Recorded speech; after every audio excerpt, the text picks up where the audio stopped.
2강 보세요. 문단 번호부터 한번 써보자. 빨리 써봅시다. 하나, 둘, 셋, 넷, 다섯, 그렇게 많아요? 6개 문단으로 이루어져 있습니다. 많지 않아. 6개 문단이면 보통 되게 일반적이야. 대부분은 5문단에서 7문단 정도로 이루어져 있으니까 그 안에 들어오면 되게 평범한 글이라고 볼 수 있겠죠.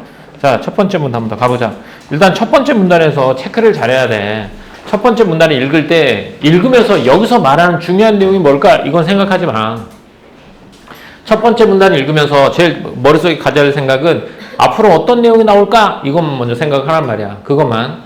자, 오염된 물을 사용 목적에 맞게 정화하는 정수 처리 기술에서 침전 과정은 부유하는 오염물질을 가라앉혀 물의 탁도를 제거하는 것을 목적으로 한다. 부유물이 물보다 비중이 큰 경우 다른 물질과의 상호작용 없이 중력만으로 가라앉힐 수 있는데 이를 보통 침전 방식이라 한다. 뭐의 개념? 보통 침전 방식에 대한 설명을 해줬어요. 이렇게.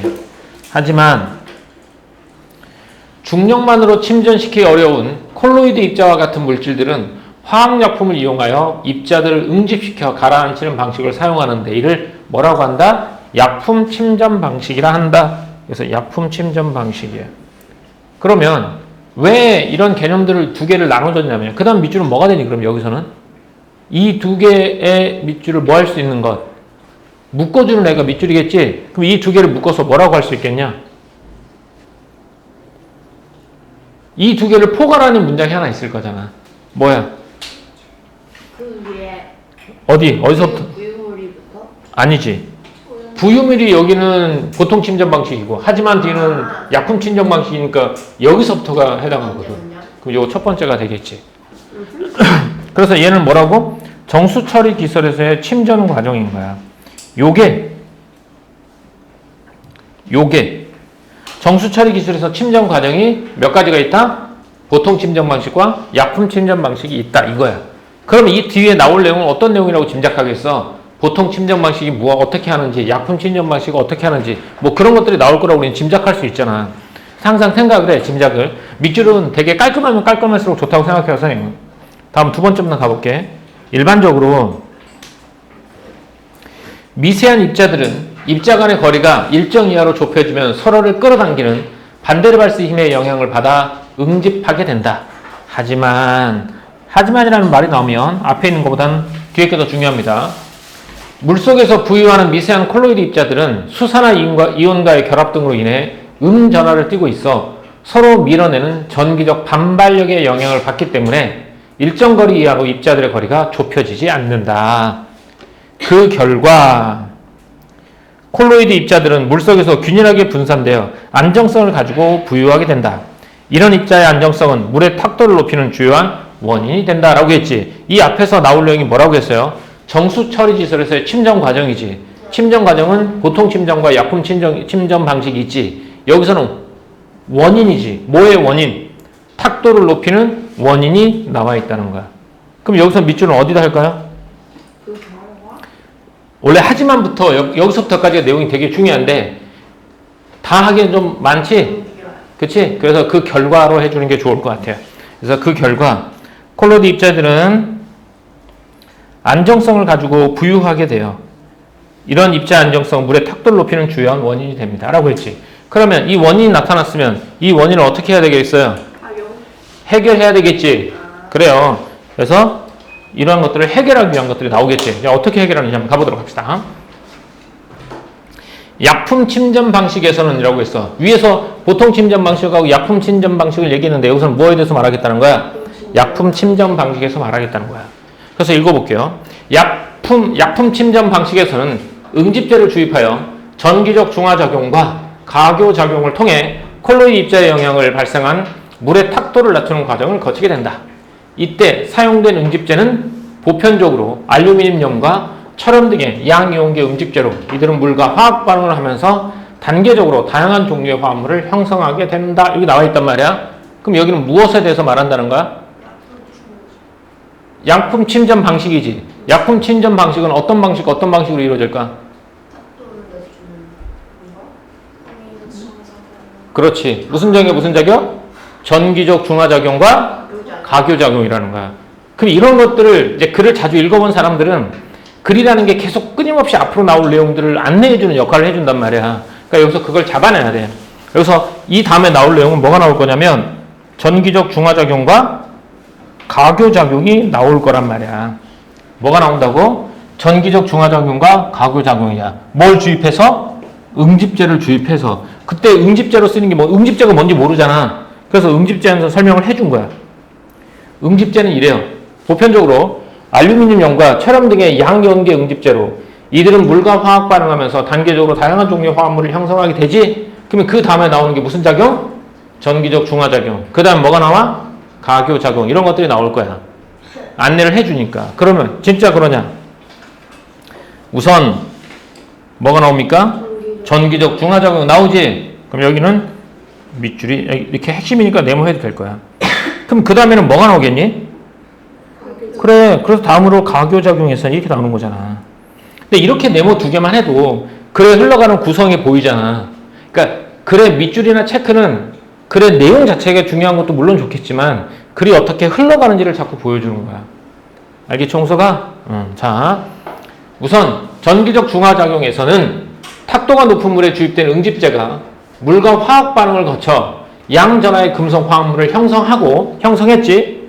이 화합물이 형성된 화합물이 음전하를 띤 콜로이드 입자와 결합하지. 어떻게 돼 있어 이거? 뭐가 돼 있냐 이거다. 원리지. 원리는 기술이나 과학적에서 원리는 뭐랑 연결된다고? 순서랑 연결되는 거야. 그럼 얘는 뭘 해줄 수 있어? 순서를 매겨줄 수 있단 말이야. 가볼게요. 자, 첫 번째. 물에 주입된 응집제가 물과 화학 반응을 거쳐 양전하의 금속 화합물을 형성하게 되지. 이렇게. 그럼 두 번째. 이 금속 화합물은 음전하를 띤 콜로이드 입자와 결합하죠. 그럼 어떤 일이 벌어져요?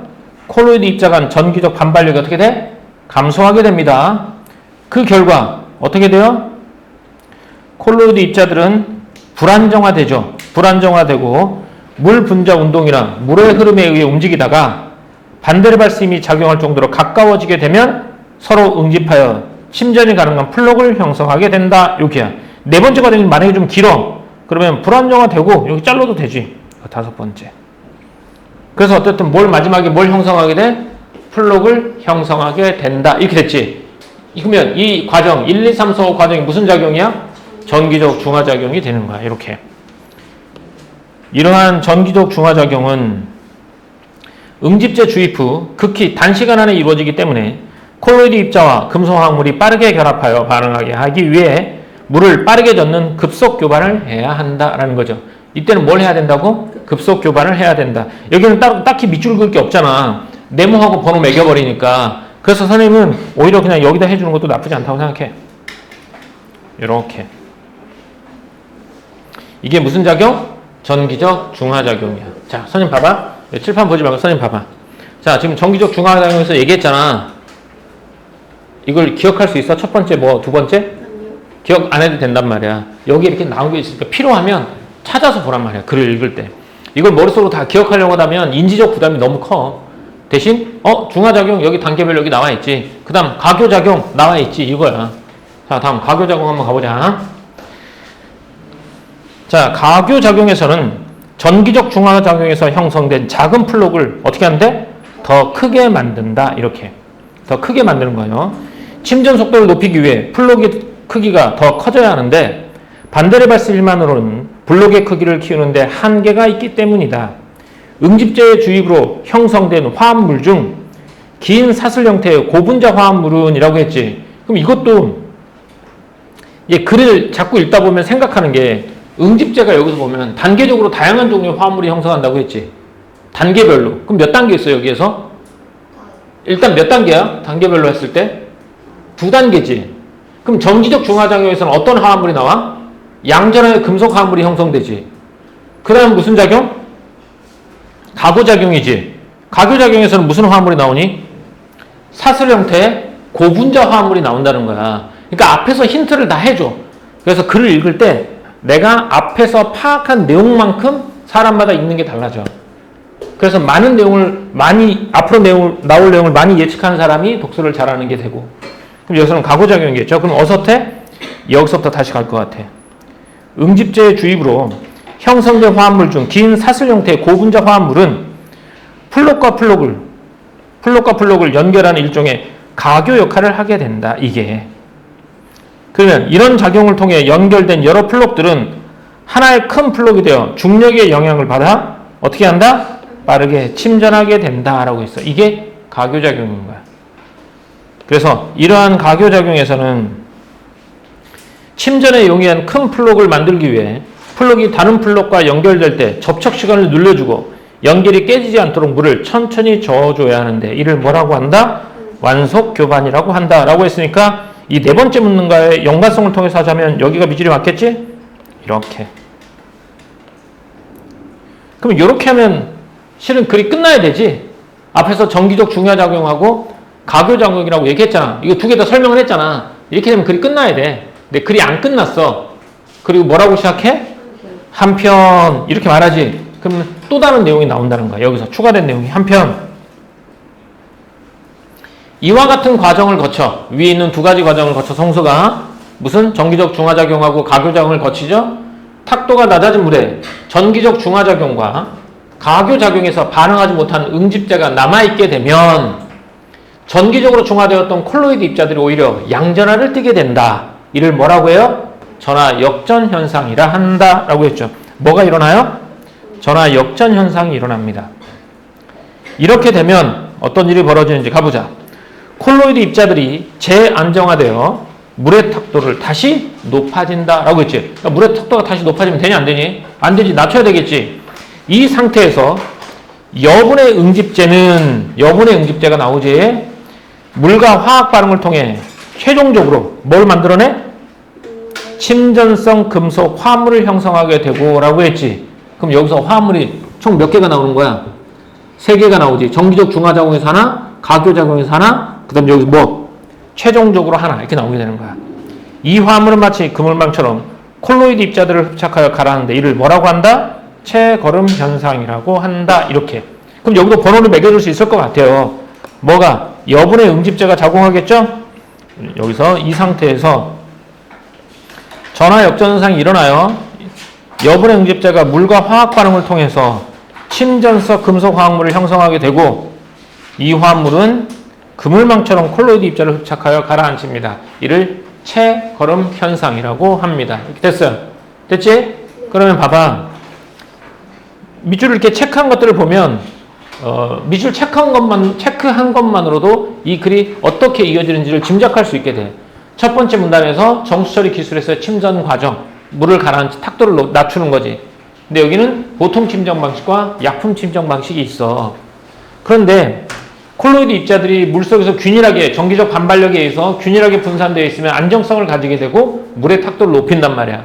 이걸 해결하기 위해서 응집제를 약품 침전 방식을 사용하는 거야. 응집제를 집어넣어서 전기적 중화작용과 가교작용을 하는 거야. 응집제는 이런 것들이 쓰이고 전기적 중화작용은 저런 작용이 일어나고 가교작용은 이렇게 일어나는 거야. 가교작용. 그런데 이렇게 하다 보면 어떤 일이 벌어져? 전하 역전 현상이 일어나지. 그지? 이때는 무슨 현상이 일어나고? 채걸음 현상을 통해서 탁도를 낮추는 것이 되는 거야. 됐죠? 그러면 이게 어떤 내용이 어디에 있는지 머릿속에 다 구조해 놓는 거야. 그리고 나서 문제를 한번 가보도록 합시다. 자, 윗글에서 알 수 있는 내용으로 적절하지 않은 것 했어요. 자, 금속 교반은 콜로이드 입자와 금속 화합물의 결합을 촉진한다. 자, 여기서 키워드는 뭐가 되겠니? 금속 교반이 되겠지. 금속 교반 몇 번째 문단에 나와 있죠? 찾아봐. 봄 넘어가 봐. 어디에서? 전기적 중화작용이지. 맞지? 그래. 그럼 세 번째 문단이겠죠. 약품 침전 방식은 콜로이드 입자 응집을 위해 화학약품을 이용한다. 여기선 키워드는 약품 침전 방식이지. 3문단 아닌데. 3문단 아니야? 몇 번째 문단이야? 네 번째 문단. 약품 침전 방식은 몇 번째 문단에 나와 있어? 일단 첫 번째 문단에 나와 있겠지. 두 개가 따로따로 나와 있으니까 이렇게. 이거 보통 침전, 얘도 몇 번째 문단? 얘도 첫 번째 문단. 물을 빠르게 줘. 플록끼리 접촉할 시간을 늘리면 채걸음 현상이니까 키워드는 둘 중에 하나겠지. 여기서 채걸음 현상을 하거나 아니면 물을 빠르게 준 급속 교반이거나. 이건 네 번째 문단이거나 체걸음 현상은 여섯 번째 문단이지? 요 둘 중에서 키워드를 찾을 수 있어. 다섯 번째 문단이랑 여섯 번째 아. 문단이.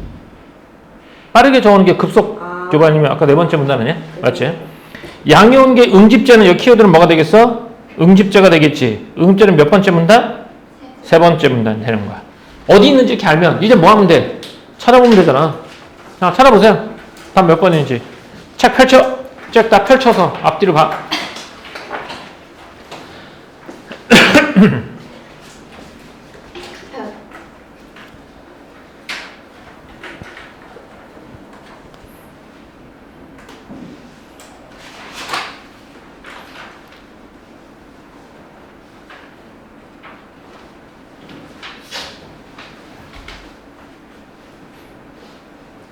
자, 눈으로 확인하는 거죠. 눈으로 왔다 갔다.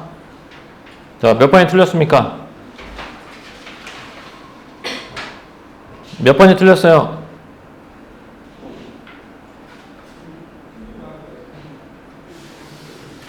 홍석아, 몇 번이 틀렸냐?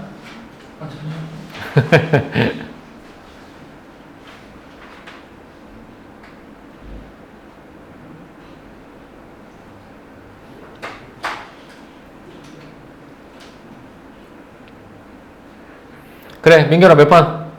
4번이요. 4번. 맞습니다. 어디가 틀렸죠?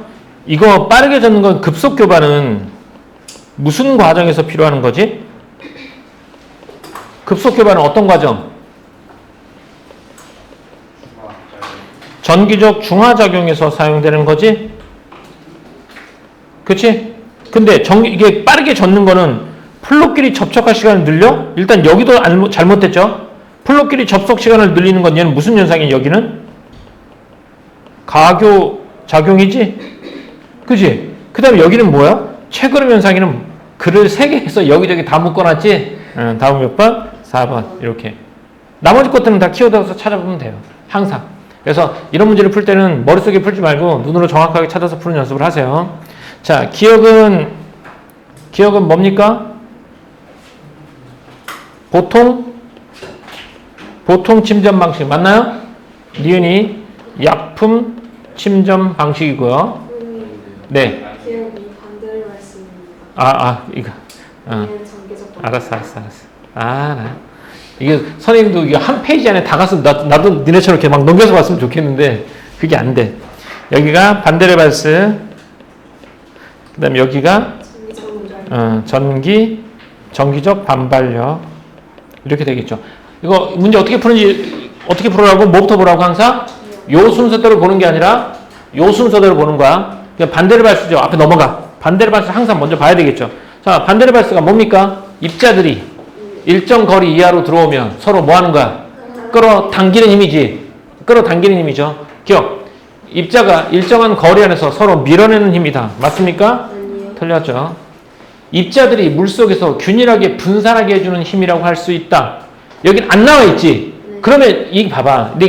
이거 해봐. 선생님 잘 봐. 이것도 어떻게 보면 문제 푸는 센스인데 반데르발스랑 전기적 반발력이 두 개 있지. 만약에 여기 없으면 어디에 있겠냐? 여기에 있겠지? 그러면 나중에 여기에서 봐서 없어. 그러면 이 내용을 어디서 찾아봐? 혹시? 전기적 반발력에서 찾아보는 거야. 그러면 전기적 반발력 뒤로 넘어가면 전기적 반발력에 의해서 일정 거리 이상 서로 접히면 밀어내지. 이래서 안정성을 띈다고 나와 있지. 그리고 고르게 분산해서 탁도가 높아진다라고 말하 있지. 그러니까 얘는 기억이 아니라 뭐에 해당하겠니? 니은에 해당하겠죠. X. 다음. 기억과 니은 모두 입자가 이온과 결합할 때 형성되는 힘이라고 할 수 있다. 자, 반데르발스. 뭐가? 입자들이라고 나와 있죠. 입자와 이온의 결합이야? 아니죠. 입자들 간의 결합이죠. 이렇게 X. 다음 니은은 전기적 반발력이라고 해서 다시 한번 넘어가 봐야지. 전기적 반발력은 일정 거리로 다가오면 서로 뭐 하는 힘? 밀어내는 힘이야. 수산화 이온과 결합해서 그래서 음이온을 띠면서 서로 밀어내. 그러면서 안정성을 띠면서 탁도가 높아지는 거지. 이걸 먼저 생각하면서 와. 항상 여기서 거꾸로 찾아갈 생각하지 말고 이런 문제는. 자, 니은은 입자 간의 거리가 멀어지면 발생하는 힘이야? 입자가 띄고 있는 전하의 성질로 작용하는 힘이야? 예, 다음 몇 번이요? 4번 이렇게 되겠죠. 자, 다음 64번 가보도록 합시다. 64번. 이런 문제가 나오면 항상 잘 봐. 어떻게 푸는지. 보기는 응집제 투입에 따른 물의 탁도 변화를 설명하기 위한 그래프이다. 윗글을 읽은 학생들이라고 했는데 이 말은 윗글을 바탕으로 하는 말하고 똑같아. 윗글을 바탕으로 보기에 대한 보인 반응으로 적절하지 않은 것 했어. 잘 읽어봐. 교반을 제외하고 응집제에 영향을 미치는 다른 요소들은 고려하지 않았어요. 그럼 그래프를 볼게요. 이쪽은 뭐가죠? 탁도지. 이쪽은 뭐가 되지? 시간이지. 시간이 지나면서 탁도가 떨어졌다가 다시 올라갔다가 다시 떨어지지. 그러면 이런 문제가 나면 항상 A, B, C에 해당하는 내용이 뭔지 명확하게 아는 것이 중요하다고 했어. 안 그러면 문제를 못 풀어. 그런데 우리가 명확하게 알 수 있는 부분 중에서 찾기 쉬운 데가 어디냐면 선생님이 봤을 때 개인적으로는 B가 가장 찾기 쉬웠다고 봐. B에서 탁도가 다시 높아지는 데가 어디죠? 나를 쳐다봐서는 답이 안 나와. 글을 봐야 돼. 무조건 글을 봐. 탁도가 다시 높아져. 그래. 여기가 전화 역전 현상이야. 여기서 전화 역전 현상. 그럼 탁도가 다시 높아졌다가 다시 탁도가 낮아지지. 그럼 이때는 무슨 현상? 그렇지. 채걸음망 현상이 돼. 여기가 채걸음망 현상이 되겠지. 채걸음망. 그러면 여기서 탁도가 낮아지지. 이때는 무슨 작용이야? 전화 역전 이전인가? 무슨 작용? 가교작용하고 그 이전에 전기적 중화작용이 동시에 일어나는 거야. 아니 순차적으로 일어나겠지. 그럼 여기서 전기적 중화작용과 넘어가면서 무슨 작용? 가교작용이겠지. 그렇게 되면 이제 문제 다 풀 수 있잖아. 그럼 본문에 나와 있죠. 전기적 중화작용과 가교작용은 세 번째, 네 번째 문단. 그치? 얘 전화 역전은 몇 번째 문단? 다섯 번째 문단. 그리고 채걸음망 현상은 여섯 번째 문단. 맞아요? 아, 여기도 여섯 번째? 아, 여기도 여섯 번째. 넷, 다섯, 여섯 번째. 이렇게 되나요? 오케이. 그럼 찾아보면 되겠죠. 자, 갑시다. A에서 주입된 응집제는 A와 B, 즉 전기적 중화작용과 가교작용이겠죠. 콜로이드 입자 간의 거리를 좁히는 작용을 하겠고. 맞습니까? 이것도 생각하지 말고 찾아야 돼. 응집제가 들어가면 콜로이드 입자 간의 거리가 좁힌다. 나와 있어, 안 나와 있어? 전기적 중화작용에 의해서 전기적 반발력이 줄어들지? 맞죠? 그러면 이렇게 이게 내가 어설프게 이해했다고 해서 이것만 가지고 내가 풀 수 있을 거라는 착각하지 마. 본문은 무조건 넘어가야 돼. 본문 어딘지 아는데 왜 안 넘어가? 자, A와 B 사이에서 형성된 고분자 화합물은 플록과 플록을 연결하여 침전에 용이한 큰 플록을 만들겠고, 큰 플록을 만드는 거 무슨 작용이었죠? 가교작용이지. 가교작용에는 고분자 화합물 맞습니까? 맞아요? 오케이. 맞죠? 이런 동그라미. 항상 찾아봐, 이렇게. 다음, 세 번째. A와 B 사이에 탁도가 급속하게 낮아지죠? 그것은 가교작용으로 형성된 플록의 침전 속도가 높아졌기 때문이라고 할 수 있겠군. 가교작용 찾아가 봐야 되겠지? 그럼 가교작용하면 침전의 속도가 높아진다는 내용이 나옵니까, 본문에? 네. 나와요, 안 나와요? 나오죠. 예, 분명히 나옵니다. 이렇게 다음. B와 C 사이에 탁도가 다 높아진 것은 무슨 현상? 전화 역전 현상이지. 네. 여섯 번째 문단이라며 가봐야 되겠죠. A에서 주입된 응집제가 전기적 중화작용과 가교작용에서 반응하지 못하고 남아있는 것이 원인으로 작용했기 때문이다. 맞습니까? 네, 거기 전기적 중화작용과 가교작용에서 결합하지 못하는 것이라고 나와 있어요. C에서 탁도가 다시 낮아지는 것 무슨 현상? 채걸음망 현상. B에서 형성된 긴 사슬 형태의 화합물이 콜로이드 입자들과 흡착하여 침전했기 때문이다. 자, 채걸음망 현상에서 화합물이 나오지. 무슨 화합물이죠? 긴 사슬 형태의 화합물입니까? 아니죠. 침전성 금속 화합물이라고 나와 있지. 틀렸죠. 이거 긴 사슬 형태의 화합물은 무슨 작용이지, 이거? 가교작용이지. 그럼 어디서 나와, 얘는? A와 B 사이에서 나오는 거겠죠. 다음 몇 번? 5번. 이렇게. 네. 아직도 이게 찾아보는 거 있잖아. 넘겨다 보는 것에 대해서 되게 익숙하지 않고 연습이 잘 안 돼 있어. 그러면 힘들 수 있으니까 계속 펄럭펄럭 하면서 넘겨다 봐야 돼. 근데 어디 있는지 다 찾아놓고 나서 못 찾으면 너무 억울하잖아. 글을 읽은 이유가 결국 이거 앞에서 다시 찾기 편하게 하기 위해서 글을 이렇게 읽는 거야. 다음 마지막 문제 한번 가볼게요. 마지막 문제 갑시다. 얘는 서술형이야. 오염된 물에 존재하는 콜로이드 입자는 수산화 이온과의 결합 등의 원인으로 라고 했지. 본문에 찾아가 봐야 되겠죠. 여기서는 키워드는 수산화 이온과의 결합의 원인으로 어떤 상태가 됩니까? 안정화 상태가 됩니까? 불안정화 상태가 됩니까? 안정화 상태가 되지. 그래서 탁도가 높아진다고 나와 있죠. 그래서 안정화됩니다. 응집제를 주입하죠. 응집제를 주입하면 뭐가 일어납니까? 전기적 중화작용이 일어나지. 그리고 콜로이드 입자가 어떻게 돼? 불안정화 되겠지? 불안정화 되겠죠?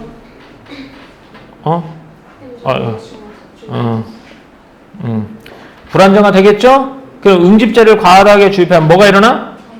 전하 역전 현상이 일어나겠죠. 다음 몇 번? 3번 이렇게.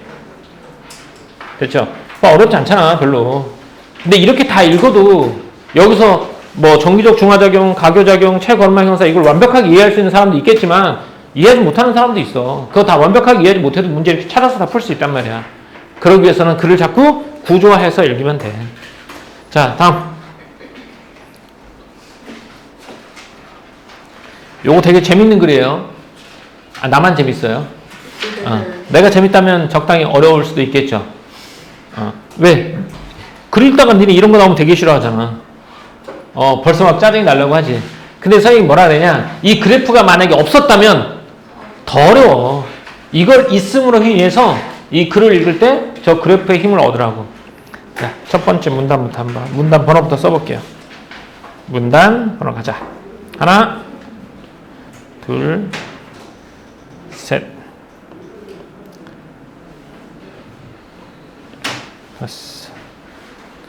다섯 개 문단으로 이루어져요. 길이는 짧다.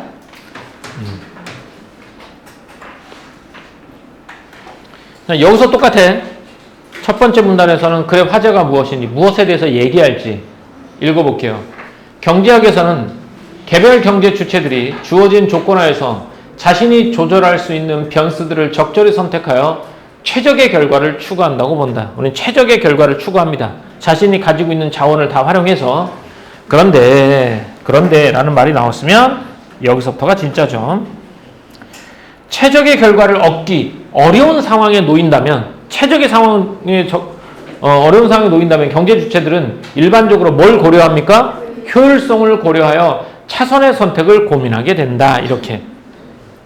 하지만 립시와 랭카스터는 차선의 의미에 대해 새로운 관점을 보여주는 차선의 이론을 제시했다라고 했지. 이 다음에 여기서는 뭐에 대해서?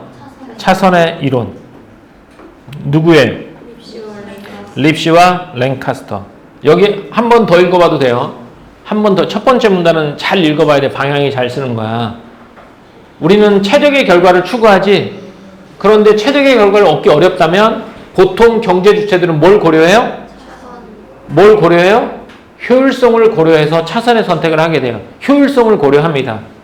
그런데 립시와 랭카스터는 차선 의미에 대해 새로운 관점을 보여줬지.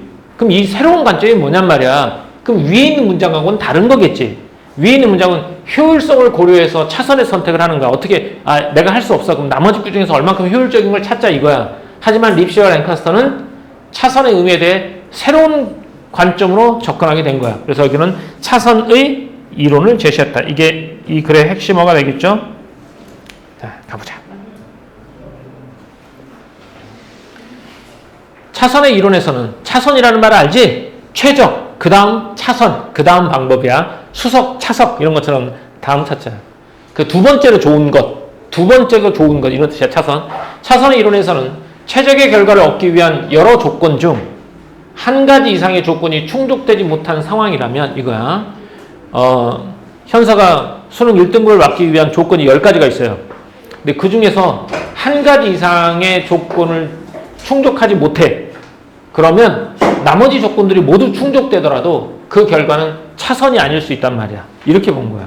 말이 좀 어렵지? 선생님도 이 말을 보면서 이 문장 자체가 좀 깔끔한 문장은 아닌 것 같아. 그래서 뒤에 예를 들어, 다행인 게 예를 들어 설명해 줬어요. 효율성을 달성하기 위해 10개의 조건 중 9개의 조건이 충족되는 것이 9개의 조건이 충족되는 거죠. 그럼 몇 개만 모자라는 거야?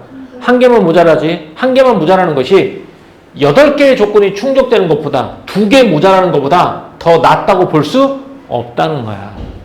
응? 자, 현서가 수능 국어 100점을 받기 위한 조건이 10가지가 있는데 2가지야. 하나는 9가지가 선택된 거야. 이쪽은 8가지가 선택된 거야. 그래도 9가지가 8가지보다 더 낫다고 말할 수 없다는 거지. 이게 요 얘기예요. 차선의 이론에서 말하는 겁니다. 그래서 중심문장, 어쨌든 예를 들어는 중심문장이 될 수 없으니까 여기가 밑줄이 되겠죠. 이렇게.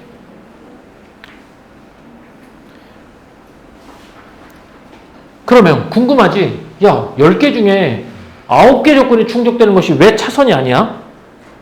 왜 10개 중에 8개를 충족하는데 9개를 충족한 것보다 더 나을 수가 있지? 의문을 가질 수 있겠지? 여기서 왜 효율성을 달성하기 위한 10개의 조건 중 9개의 조건이 충족되는 것이 차선이 아닌지를 입증하기 위해서는 공평성을 함께 고려해야 한다라는 거야. 앞에서는 기존에서는 립시와 랭카스터 이전에는 뭘 관점으로? 효율성의 관점으로 본 거야. 그래서 차선을 선택했는데 립시와 랭카스터는 뭘 추가해야 된다고 보는 거지? 공평성을 함께 고려해야 된다라고 본 거야. 그러니까 10개 중에 9개를 선택한 것이 차선이 아닐 수 있다는 얘기가 되는 거야. 뭘 고려해야 하기 때문에? 공평성을 고려해야 되기 때문에. 그러면 이 다음에는 뭐에 대한 설명이 나오겠니? 뭐에 대한 설명이 나와야 돼? 공평성이 뭔지 나와야 되겠지? 그래서 그 다음 공평성에 대한 얘기합니다. 자, 10-10 하면서 힘든 건 아는데 그래도 집중해. 본말에 전도돼서는 안 돼. 본질은 수업이야. 10-10이 수업이야. 본질이 아니야. 한 사회가 어떤 것을 공평하다고 여기는지는, 이 사회가 뭘 공평하다고 여기는지는 사회 무차별 곡선을 통해서 알 수 있다. 사회 무차별 곡선은 사회 무차별 곡선에 대한 개념입니다. 사회 무차별 곡선은 개별 경제 주체가 경제 활동을 통해 얻는 주관적 만족감인 효용 수준을 종합한 사회 후생 수준을 보여준다. 말이 좀 어렵나요? 근데 끊어보면 어렵잖아요. 이 정도는 할 수 있어야 돼요. 잘 봐요. 개별 경제 주체는 경제 활동을 하는 사람들이죠. 개별. 그 사람들이 경제 활동을 하죠. 물건을 사거나 팔거나 할 때 얻는 주관적 만족감이죠. 이걸 뭐라고 불러요? 효용 수준이라고 봅니다. 주관적 만족감 몰라요? 뜻? 알지? 얼만큼 만족하냐지? 이걸 다른 말로 하면 뭐라고 해? 효용 수준인 거야. 이것들의 뭐야? 종합이 사회 후생 수준인 거야. 결국 개별 주체들의 주관적 만족감을 다 뭐 해놓은 거야? 합쳐놓은 거야. 이게 사회 무차별 곡선입니다. 이렇게 됐어요? 그럼 이거 사회 무차별 곡선을 왜 설명하는 거야? 지금 여기서는?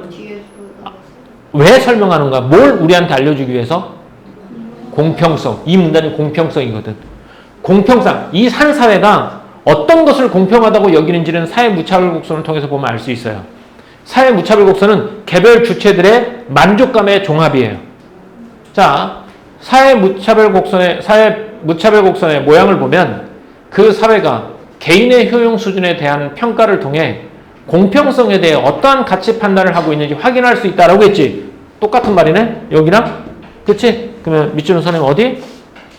위에다가 해줄 것 같아요. 길어더라도. 이렇게. 자, 다시 앞에서부터 다시 한번 가볼게요. 개별 경제 주체들은 최적의 결과를 찾기 위해 노력하지. 근데 조건이 안 되면 뭘 선택해요? 그래, 효율성을 고려해서 차선을 선택하게 되죠. 근데 립시와 랭카스터는 새로운 관점으로 차선의 그 이론을 선택했죠. 그 뭐야? 9개를 만족하더라도 8개를 만족한 것보다 더 안 좋을 수 있다 이거지. 왜 그래? 공평성. 그렇지. 공평성을 함께 고려해야 하기 때문에 그래. 근데 공평성은 그 사회에서 공평성의 기준을 알 수 있는 건 뭐라고? 사회 무차별 곡선인 거야.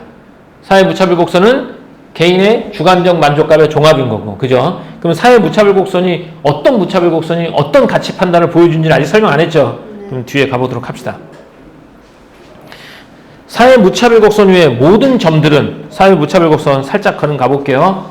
여기서 어떤 게 사회 무차별 곡선이냐면 이게 사회 무차별 곡선입니다. 그러니까 여기서 무차별 곡선이라는 말의 뜻도 살짝만 한번 가볼까요? 무차별이라는 말은 뭐죠? 무차별. 차별이 없다는 얘기지. 그러면 이 선 위에 있는 값들은 다 차이가 있다 없다? 없다. 똑같다는 얘기가 되겠죠. 그러니까 사회 무차별 곡선이죠. 뭐가 똑같다는 얘기야? 아까 사회 무차별 곡선은 뭐라고? 사회 후생 수준, 개별 만족감의 종합이 다 똑같은 지점인가? 여기 있는 지점들은 다 똑같아, 만족감이. 자, 가보자. 사회 무차별 위의 모든 점들은 동일한 사회 후생 수준을 나타내는데 이 곡선이 원점에서 멀리 위치할수록 사회 후생 수준은 높다는 것이다. 일반적으로 무차별 곡선의 모양은 원점에 대해 볼록한 곡선으로 우하향하면서 기울기가 완만해진대. 일반적으로는 이렇게 생겼대. 일반적으로 이렇게 생겼대요. 이걸 통해서 뭘 할 수 있다고 그랬지 아까? 그 사회에서 공평성에 대한 판단 기준을 알 수 있다고 했지. 이는 높은 효용 수준을 누리는 사람의 효용에는 상대적으로 낮은 가중치를 적용하고 낮은 효용 수준밖에 누리지 못하는 사람들의 효용태는 높은 가중치를 적용해 사회후생을 계산한다는 것이 공평하다는 가치 판단이 반영된 결과다라고 했지. 그러면 아까 사회 무차별 곡선은 그 사회가 무엇을 공평하게 여기는지에 대한 가치 판단이 나온다고 했지. 그럼 무차별 곡선이 우하향이고 곡선이잖아. 이걸 통해서 어떤 것이 공평하다고 생각하는 거야? 여기가 공평하다고 생각하는 거야. 이렇게. 이 말에 의미가 조금 어렵죠? 간단해요. 높은 효용 수준을 누린다는 얘기는 평소에 높은 만족감을 누리고 있는 사람들이야. 그러면 경제적으로 보자 이 사람들은 잘 사는 사람들이야? 못 사는 사람들이야? 잘 사는 사람들인 거야. 근데 낮은 효용 수준밖에 누리지 못하는 사람들은 어떤 사람들? 못 사는 사람들인 거야. 그러면 가중치를 누구한테 줘? 못 사는 사람들이 만족감을 느끼잖아. 그럼 거기다 가중치를 주는 거야.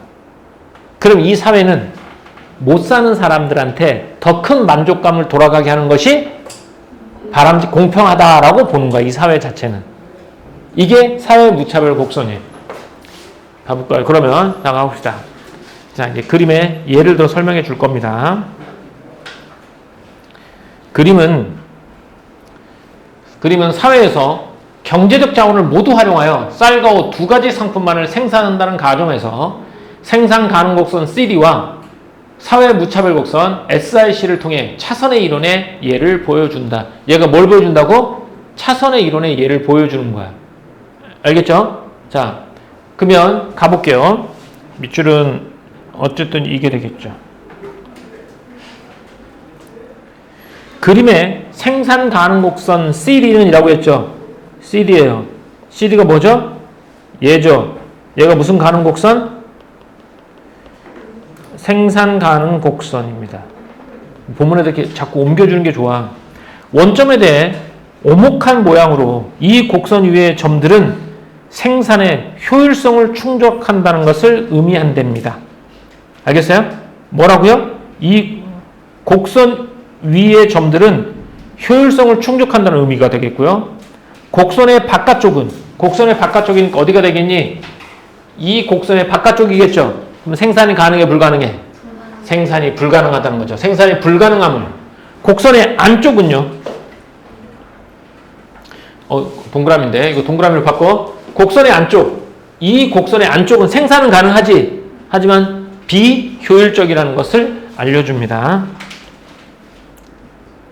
생산은 가능하나 비효율적인 것을 나타낸다라고 했죠. 그러면 최적인 건 결국 뭐가 되겠냐? 이게 생산 가능 곡선이죠. 이 곡선 위에 있으면 뭐가 달성된다는 거야? 생산 가능 곡선이니까 뭐가 효율성을 충족한다는 얘기가 되는 거야. 다시 생산 가능 곡선 위에 있으면 뭐를 충족한다? 예, 효율성을 충족한다고 보는 겁니다. 그런데 자, 이때 생산 가능 곡선과 사회 무차별 곡선이 접하는 이 지점이 뭐가 돼요? 얘는 최적입니다. 최적이라는 건 다르게 생각하지 마. 이게 사회 무차별 곡선이지? 이 곡선이 뭘 나타낸다고 했지? 사회 후생 수준, 즉 주관적 만족감의 종합인 거야. 그러면 이 선을 접하고 있는 수많은 무차별 곡선 중에 이거보다 더 바깥에 있는 거 있을 수 있어, 없어? 없어. 그러니까 이게 사회후생성이 가장 좋은 거야. 여기가 최적인 거야. 이해됐어요? 이거는 선택할 수 있어, 없어? 없어. 이 안쪽을 선택하면 더 큰 것도 선택할 수 있으니까. 그렇지. 그래서 여기서 선택하는 거야. 이가 최적인 거야. 그런데 이 지점이 최적인데 만약 선분 FG와 같은 뭐가 걸려? 제약이 가해지는 거야. 제약이 가해진다면 10개의 선택 중 10개를 다 선택 못하게 되는 거지. 만약 선분 FG와 같은 어떤 제약이 가해져 있어 이 선분 바깥에 있는 지점을 선택할 수 없게 되어 최적의 결과를 얻기 어려운 상황이라고 가정해 보자 라고 했죠. 그러면 이 F곡선은 뭐가 되는 거야? 제약선이 되는 거지? 제약이 있는 거야. 그러면 원래 최적 지점이 여기였잖아. 여기였지?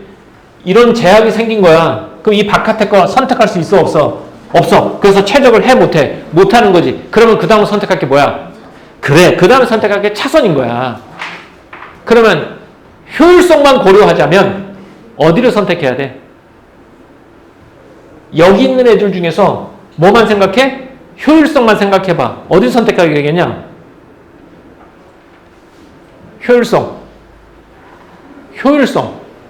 봐봐. 효율성을 충족하는 건 뭐 있는 거야? 이 곡선 위가 효율성을 충족된 거지? 그러면 여기서 야, 너 이만큼만 해. 라고 하면 효율성을 충족하는 지점은 몇 군데 있어? 2군데. 여기 아니면 여기서 선택하게 되는 거야. 그게 효율성을 고려하면 저기가 선택되는 거지. 봐라. 이때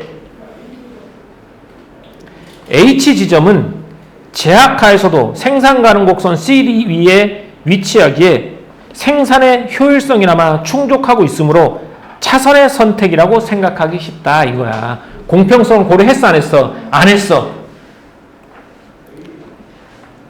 쉽지만 사회 후생 수준을 고려한다면 그렇지 않다. 사회 후생 수준은 뭘 고려한다고 했지? 공평성을 고려한다고 했지? 그럼 공평성이 뭐라고? 사회 후생 수준이 뭐라고?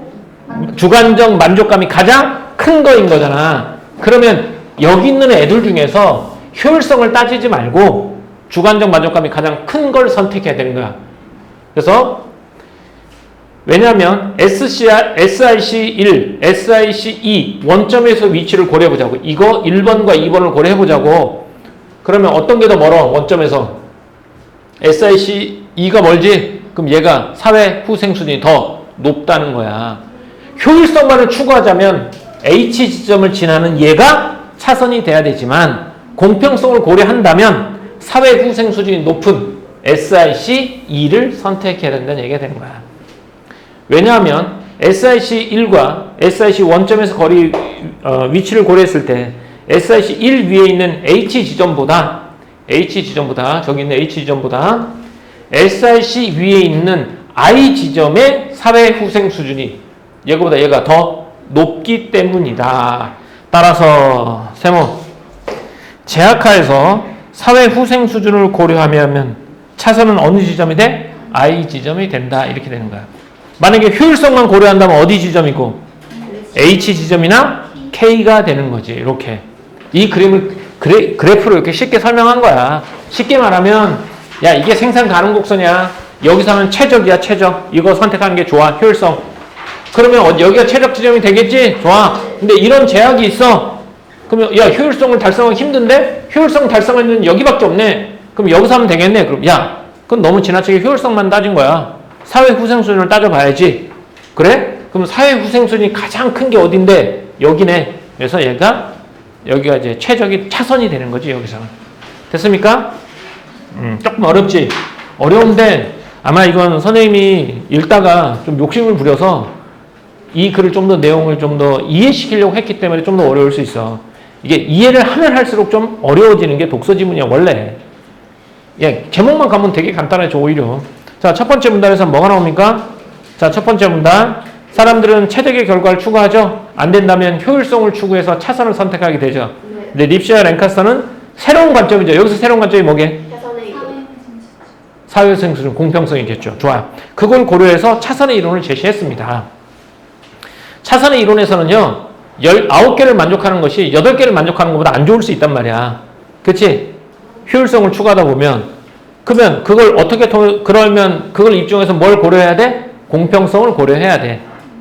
공평성을 그 사회에서 어떤 것을, 공평성에 대한 가치 판단 기준은 뭘 통해서 할 수 있다? 사회 무차별 곡선을 통해서 할 수 있다. 사회 무차별 곡선은 사회 후생 수준, 즉 개별 경제 주체들의 주관적 만족감의 종합이 크기가 큰 거죠. 이렇게. 그러면 일반적으로 사회 후생 곡선은 어떻게? 아래쪽 우하향이고 오목한 곡선을 취하고 있지. 이게 뜻하는 건 뭐야? 높은 효용을 누리는 사람들의 효용보다는 낮은 효용밖에 누리지 못하는 사람들에게 가중치를 부여한다는 거야. 즉 사회적 약자가 느끼는 효용을 더 크게 본다는 거지. 그래서 그래프가 이렇게 휘어. 그러면 그 선분 위에 있는 애들은 다 뭐가 똑같다는 거야? 사회적 후생순위 다 똑같다는 거야. 이렇게. 그러면 원점에서 최대한 먼 걸 골라야 되겠지? 이렇게. 그래서 생산 가능 곡선은 이 곡선이고요. 생산 가능 곡선은 효율성을 충족할 수 있는 공간이 됩니다. 이때는 여기가 최적 지점이에요. 그런데 제약에 의해서 최적 지점을 선택할 수 없게 됩니다. 그러면 효율성만 고려하자면 생산 가능 곡선 위에 있는 어떤 한 지점을 선택하게 될 거야. 하지만 여기는 차선이 아니야.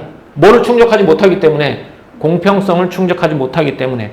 그럼 공평성, 사회 후생 수준, 사회 무차별 곡선을 고려한다면 어디가 되겠어? I 지점이 돼야 된다라고 말하는 거죠. 됐습니까? 네, 좋아요. 그러면 문제 한번 가보도록 합시다. 답은 빠르고 정확하게 찾는 게 좋아. 차선의 이론에 갖는 이론이 의미는 무엇입니까? 나 쳐다보면 안 돼. 못 찾겠으면, 잘 모르겠으면 세번. 이게 대부분 마지막에 나오거든요. 이게 마지막에 나오는데 이게 의인지 잘 모르겠잖아. 차선의 이론에 갖는 의미라고 했죠. 차선의 이론은 뭐죠? 최적을 선택할 수 없을 때.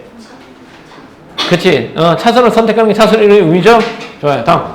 생산 가능성 위에 점들을 의미하는 건 뭐죠? 아닙니다. 찾아야 되겠죠. 생산 가능 곡선은 그래프 이렇게 나와 있는 거죠. 그게 의미하는 건 뭐죠? 효율성이 달성된 구간입니다. 동그라미 쳐져 있잖아. 야, 동그라미 쳐져 있잖아. 생산 가능 곡선 위에. 이 곡선의 위에 점은 생산의 효율성을 충족한 거고, 곡선의 바깥쪽 안쪽이잖아. 생산의 효율성이 충족된 점이라고 할 수 있죠. 립시와 랭카스터가 입증한 차선의 이론의 한계는 안 나오죠? 답 몇 번? 3번. 경제 주체들이 차선의 선택을 고민하게 되는 이유는 뭐죠? 최적의 조건을 충족할 수 없기 때문에 차선을 생각하는 거야. 10개, 그러니까 현서가 10개의 조건을 만족하면 수능 100점이 나오는데 10개를 만족하지 못하지. 그래서 그 다음에 차선을 선택하게 되는 거야.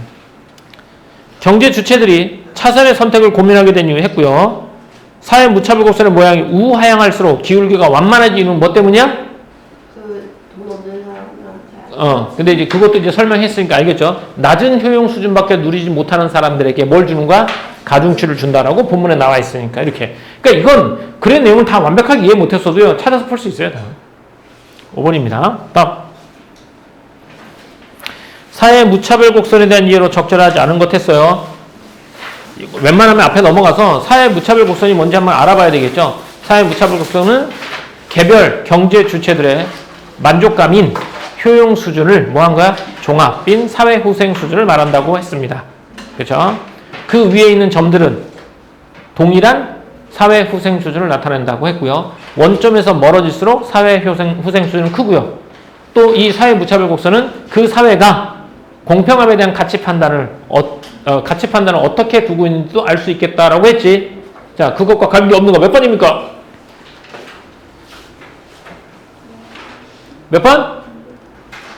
5번입니다. 맞죠? 5번 어디가 틀렸죠? 높은 효용 수준을 누리는 사람들의 주관적 만족감이 반영되어 있지 않은 게 아니라 가중치가 낮은 것이죠. 이렇게. 좋아. 잘했어. 네. 다음. 차선의 이론을 통해 기억의 이유를 설명한 것으로 가장 적절한 것이야. 기억의 이유라고 했잖아요. 서술형이잖아. 서술형이니까 기억을 먼저 봐야 되겠죠. 기억. 효율성을 달성하기 위해 10개의 조건 중 9개의 조건이 충족되는 것이 8개의 조건을 충족되는 것보다 반드시 더 낫다고 볼 수는 없다라고 했지. 왜 이게 더 낫다고 볼 수는 없다고 했지? 뭐를 고려하지 않았기 때문에. 뭐를 고려하면 달라져? 공평성을 고려하면 달라진다고 얘기했잖아. 이 글에서는. 그래서 효율성만 보자면 저게 맞아. 근데 효율성과 함께 모두 함께 고려해야 돼. 공평성도 함께 고려해야 돼. 그러면 얘가 아닌 게 되는 거지. 그렇죠? 그러면 지금 말한 거에 대한 설명 몇 번입니까? 1번. 효율성과 다른 기준. 여기서 다른 기준이 뭐가 되겠죠? 공평성이 되겠죠? 오케이, 좋습니다. 68번 답은 1번입니다. 자, 69번. 69번이 마지막 문제인가요? 아니요, 70번까지. 69번. 요거 한번 풀어볼래요? 요 그래프 해석했으니까 선생님이 앞에 그래프 보면서 한번 해석해 보세요. 네. 야, 네 책 보고 얘기해. 불편해요. 아, 예, 알았어요. 크게 해줄게요. 그렇다고 선생님한테 나오래요. 비켜. 실패를 안 보이니까.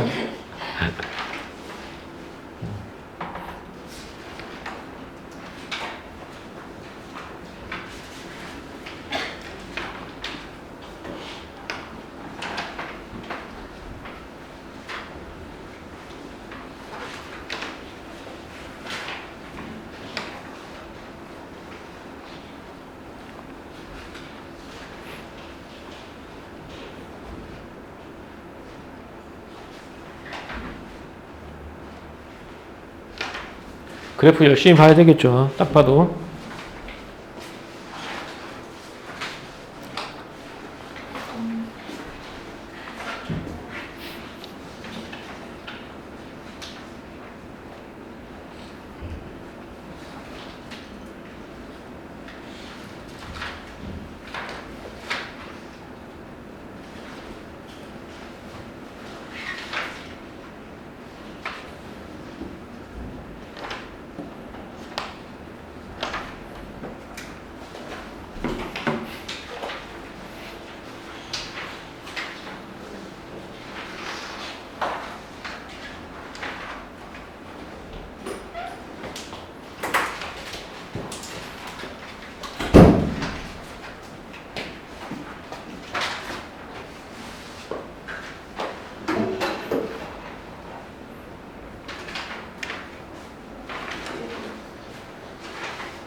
이건 앞에 그래프를 안 보면 풀 수가 없죠. 근데 그래프만 보면 아까 그래프에 있던 설명들 다 그대로 옮겨져 있어요.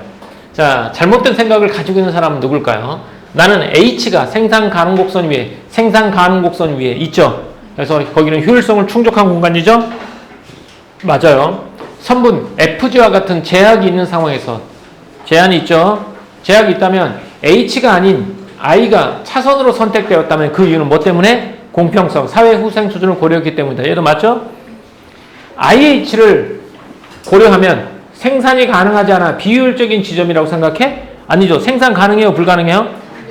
생산이 무조건 가능하죠. I 위치가. 제약선 어디에 있으니까? 제약선 위에 있으니까. 제약선 위에 있으면 생산이 무조건 가능하죠. 생산이 가능하지만 효율적인 지점은 아닐 수 있어요. 그렇죠? 그러면 선 바깥에 있으면 생산되지 않는 거지. 이렇게. 자, 선분 FG 제약선 제약 있는 상황에서 생산 가능 곡선을 고려하면 K도 H와 마찬가지로 생산의 효율성을 충족하는 지점이다 라고 맞고요. 원점에서 거리는 SIC 1, 2, 3순위니까 3이 가장 사회 후생 수준이 높다라고 볼 수 있겠죠. 됐습니까? 네. 네.